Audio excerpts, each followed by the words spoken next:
क्या आपने कभी सोचा है कि कुछ मोटिवेशनल क्लिप्स हमारे दिमाग पर इतना गहरा, इतना विविड असर कैसे डाल जाते हैं? आज हम एक ऐसे ही पावरफुल क्लिप को डीकंस्ट्रक्ट करने वाले हैं। समझने की कोशिश करेंगे कि उस ऑरा के पीछे की साइकोलॉजी क्या है जो हमें कामयाबी के सपने देखने पर मजबूर कर देती है। चलिए शुरू करते हैं।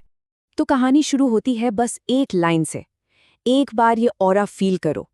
सुनने में तो ये सिर्फ एक वाक्य लगता है ना? लेकिन असल में ये एक दरवाज़ा है, एक बहुत ही स्पेसिफिक और पावरफुल विजुअलाइजेशन एक्सरसाइज का। तो सवाल ये है कि ये लाइन हमें किस तरह की मानसिक यात्रा पर ले जाना चाहती है। तो चलिए सबसे पहले ये देखते हैं कि ये जो सफलता की तस्वीर है वो आखिर है क्या। देखिए, ये क्लिप सिर्फ कुछ अच्छे शब्द नहीं बोलती, बल्कि हमारे दिमाग में एक पूरी की पूरी फिल्म चलाती है, एक बहुत ही क्लियर सपना बुनती है। आइए इस सपने के हर एक हिस्से को तोड़कर समझते हैं। अब इस पूरी कहानी में जो सबसे इंटरेस्टिंग चीज़ है वो है इसका टाइम फ्रेम। ये जो कुछ भी हो रहा है वो आज नहीं हो रहा, ये हो रहा है आज से 5 या 6 साल बाद। अब ये टाइम गैप बहुत स्मार्ट है। क्यों? क्योंकि ये इतना लंबा है कि सपना बहुत बड़ा लग सके, लेकिन इतना भी लंबा नहीं कि नामुमकिन लगे। एकदम परफेक्ट बैलेंस। तो सीन क्या है, जरा इमेजिन कीजिए। मौका है किसी रिश्तेदार की शादी का। एंट्री होती है, माता पिता एक लग्जरी कार में बैठे हैं, और सिर्फ एक कार नहीं है, नहीं, एक पूरा काफिला है। 2 गाड़ियां आगे, कुछ पीछे, और जैसे ही ये काफिला पहुंचता है मानो सब कुछ थम सा जाता है। बच्चे से लेकर बूढ़े तक सबकी नजरें बस उसी तरफ हैं, और फिर होता है एक शानदार इज्जत से भरा स्वागत। ये सब क्या है? स्टेटस और सक्सेस के बहुत ही क्लियर सिंबल्स हैं।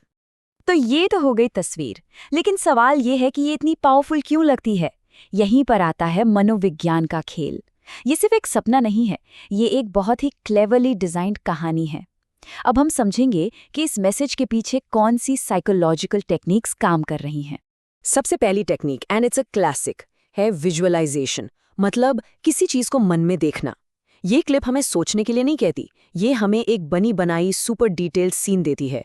गाड़ी कौन सी है, लोग कैसे देख रहे हैं, स्वागत में कैसा महसूस हो रहा है, ये सब कुछ हमें मानसिक तौर पर उस सफलता को जीने में मदद करता है, उसके सच होने से भी पहले।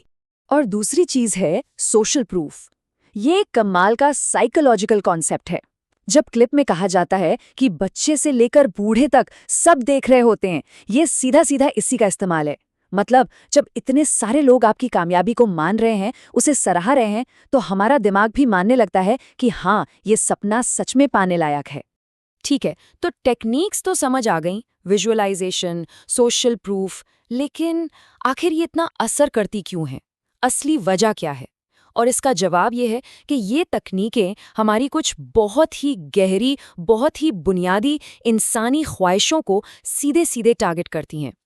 देखिए, वो लग्जरी कार, वो काफिला, वो ग्रैंड वेलकम, ये सब चीजें ना हमारी कुछ बहुत ही कोर डिजायर्स को जगाती हैं। समाज में एक ऊंचा स्टेटस पाने की इच्छा, लोगों से इज्जत और पहचान पाने की जरूरत, अपने माता पिता के लिए कुछ करने का गर्व। ये सब सिर्फ पैसे या चीजों के बारे में नहीं है, ये उस एहसास के बारे में है जिसकी चाहत हम सब के अंदर कहीं ना कहीं होती है। और यहीं पर एक बहुत जरूरी बात समझने वाली है। मोटिवेशन 2 तरह का होता है। एक जो अंदर से आए, जिसे हम इंटरनल वैलिडेशन कहते हैं, और दूसरा जो बाहर की दुनिया से मिले, यानी एक्सटर्नल वैलिडेशन। ये जो सपना हमें दिखाया जा रहा है, ये लगभग 100% एक्सटर्नल वैलिडेशन पर टिका है। इसमें प्रेरणा का सोर्स ये नहीं है कि किसी ने क्या सीखा या वो अंदर से क्या बना, बल्कि ये है कि दुनिया उसे किस नज़र से देख रही है। तो इस पूरी बातचीत का निचोड़ क्या है? The main take away?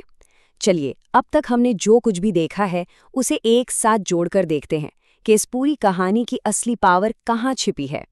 तो फॉर्मूला बड़ा सिंपल है पर बहुत पावरफुल है। एक भविष्य का एकदम साफ सपना लो और उससे सोशल एक्सेप्टेंस और स्टेटस से जुड़े पावरफुल इमोशनल ट्रिगर्स के साथ मिला दो। बस ये एक ऐसा कॉम्बिनेशन है जो दिमाग पर सीधा असर करता है। और अब हम घूम फिरकर वहीं आ गए जहां से हमने शुरू किया था, एंड जस्ट फील दी ओरा। इस पूरी मेंटल एक्सरसाइज के बाद ये आखिरी इंस्ट्रक्शन क्यों है? ताकि उस भविष्य का जो इमोशनल रिवॉर्ड है, वो इज्जत, वो गर्व, वो कामयाबी का एहसास, उसे हम आज इसी पल में महसूस कर सकें। और जब वो एहसास होता है तो काम करने की मोटिवेशन अपने आप बढ़ जाती है। तो आखिर में एक सवाल बचता है, एक बड़ा सवाल। क्या ये जो विजन है, ये मोटिवेशन का एक ब्लूप्रिंट है, एक असरदार तरीका, या फिर ये एक्सटर्नल वैलिडेशन का एक जाल है जो हमें दूसरों की नज़रों में कामयाबी ढूंढने पर मजबूर करता है? इसका जवाब शायद हम सबको अपने अपने लिए खोजना होगा।